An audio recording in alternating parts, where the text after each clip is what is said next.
Surat police commissioner દ્વારા ચલાવવામાં આવી રહેલા ઓપરેશન ફરાર અંતર્ગત સુરત ક્રાઇમ બ્રાન્ચને વધુ એક સફળતા મળી છે। ક્રાઇમ બ્રાન્ચે વડોદરા પાણીગેટ પોલીસ સ્ટેશનમાં વર્ષ 1993માં નોંધાયેલ આર્મ્સ એક્ટ અને રાજકોટ ડીસીબી પોલીસ મથકમાં વર્ષ 2018માં હથિયારો બનાવી સપ્લાય કરવાના ગુનામાં ફરાર આરોપી મોહનસિંહ ઉર્ફે મોહન ભૈયા નરવારસિંહ ડાવરની મહારાષ્ટ્રના શહાદા ખાતેથી ધરપકડ કરી હતી। તો ક્રાઇમ બ્રાન્ચના જણાવ્યા અનુસાર ક્રાઇમ બ્રાન્ચની ટીમે ICGS પોર્ટલ ઉપરથી માહિતી મળી હતી કે આર્મ્સના ગુનામાં શહાદા કોર્ટ મુદતે આરોપી મોહનસિંહ ઉર્ફે મોહન ભૈયા આવી રહ્યો છે। જે માહિતીના આધારે મહારાષ્ટ્રના નંદુબાર જિલ્લાના શહાદા કોર્ટ નજીક સુરત ક્રાઇમ બ્રાન્ચની ટીમે વેસપલટો કરી કોર્ટ મુદતે આવી ચડેલા આરોપીને દબોચી પાડ્યો હતો।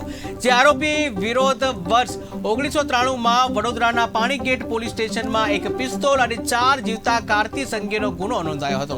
જે ગુનામાં આરોપી છેલ્લા 30 વર્ષથી ફરાર હતો। જૂના જે નાસ્તા પડતા આરોપીઓ છે એમને પકડવાની એક ઝુંબેશ ચાલતી હતી। એ ઝુંબેશ દરમિયાન અમારા ક્રાઇમ બ્રાન્ચના નાસ્તા પડતા PSI ભડિયાર સાહેબના સ્કોડને એવી માહિતી મળેલ કે આજથી 30 વર્ષ પહેલાં નાસ્તો પડતો આરોપી મોહનસિંહ મોહન ભૈયા નરવારસિંહ જે મધ્યપ્રદેશનો રહેવાસી છે એની અમને બાતમી મળેલ। આ આરોપીના વિરુદ્ધમાં વડોદરા શહેર અને રાજકોટ શહેરમાં ગુનાઓ દાખલ થયેલ 1993માં અને 2018માં જે બંનેમાં આ આરોપીનું નામ ખુલેલ છે।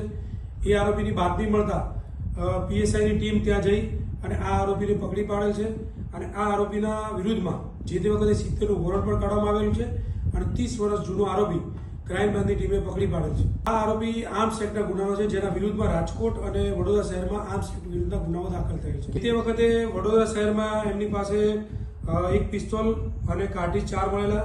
રાજકોટ શહેરમાં જ્યારે પકડેલા 4 પિસ્તોલ અને 50 કાર્ટીજ રંગેહાથ પકડેલા। બંને ગુનામાં આ આરોપીનું નામ ખુલવા પામેલું હતું।